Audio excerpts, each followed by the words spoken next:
Like most exercise classes, this one is focused on strength, balance, and coordination. But unlike many exercise classes, all of these students have one cruel disorder in common. They're all fighting Parkinson's disease. It's a neurodegenerative disorder that affects movement. Often the first symptoms of Parkinson's are actually mental, so it can be depression, a sense of apathy. The most common symptom, though, is stiffness or slowness of movement. You often think of the classic little old man kind of hunched over, walking slowly, shuffling, and maybe a tremor. Tremor like this occurs in 75% of people with Parkinson's. It's the result of a diminishing amount of dopamine in the brain. Dopamine is most commonly known as the happiness hormone, and it's also critical to movement, both physical movement and eye muscle coordination. We think of it as an old person disease, but 10% of people at least with Parkinson's have symptoms well before they even turn 50. Think of Michael J. Fox. He was 27 when he started having symptoms. What causes it? No one really knows. The great majority of the time, we have no idea, and I would just say bad luck. There are exposures that are known to be correlated.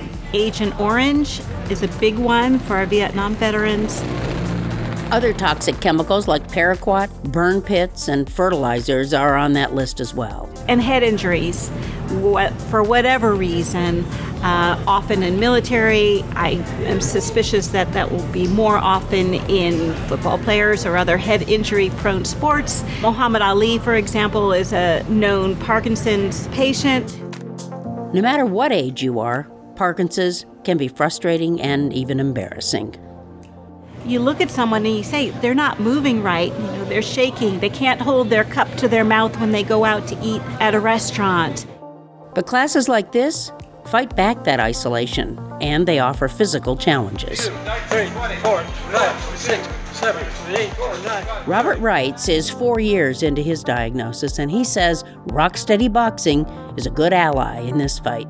You got to fight it. This is a great class. It's exercise, so that gives you the dopamine. It stimulates the dopamine in your cells in the basal ganglia, which is what you need for Parkinson's because the cells start to die off. And so what this does is stimulate those cells so you produce what you can produce. And along with medication, it's very effective. 1, 2, 3, 4, 5, 6, 7, 8, 9, 10. 3, 4, 5, 6, 7. Well, part of the warm-up is to exercise their vocals because the symptom is a softened voice. 1, 2, 3, 4, 5, 6, 7. So we have strength exercises that help with balance and just help them be able to do everyday tasks like picking things up off of the floor, just getting up off of a chair, a toilet, carrying their own groceries and just like being self-sufficient in everyday life.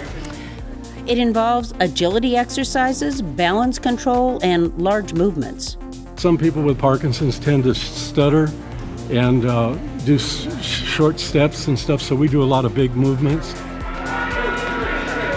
1, 2, 3. So they'll tell you the different shots, so your brain has to connect with your motion control. And it's all about motion control in your brain with Parkinson's. And this UFC gym is one of 2 gyms in the area proud to offer rock-steady boxing. They're so inspiring and motivating. They work so hard in these classes, and what we have seen is that it's really adding quality of life to their health, to their everyday skills, to their strength, to their motor functions. There's certain days you just don't want to go, and you make yourself go, and then all of a sudden you feel better afterwards. You get the reward. It's kind of like the runner's high. It's estimated that at least 5,000 people in northern Nevada are living with Parkinson's disease, but it's so underdiagnosed that there may be many more patients than that. And unfortunately, that number is growing.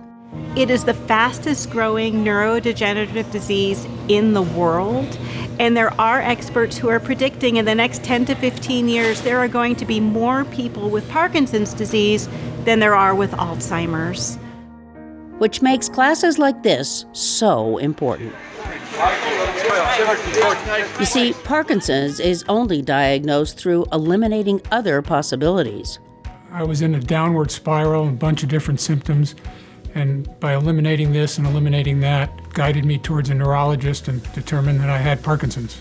It's something anyone could face, yet no one should face alone. You just have to put together a whole team so that you can fight the anxiety and fight all the various symptoms of this progressive disease. Gary also goes to Rock Steady Boxing, but he goes to the CrossFit Bangarang Evoke gym, where clients rave about Cisco Fernandez. But no matter where they go, it's the same message. Exercise is key. It is one of the only diagnoses that the single best intervention is movement and exercise. You know what else is important? Awareness. Which is just so sad to think that there are so many people who are suffering with this disease that has no cure at this point. We're hopeful, always hopeful, and it's important to get expert care and to have a sense of community and know you are not alone. April is Parkinson's Disease Awareness Month. April 11th is Parkinson's Disease Awareness Day. The Support Center of Northern Nevada is also holding an awareness event on April 19th at the Reno Little Theater, and everyone is invited. For more information on the Parkinson's Support Center of Northern Nevada, we've got a link set up for you on our website, agingandawesome.com. Just click on the Featured Segments tab.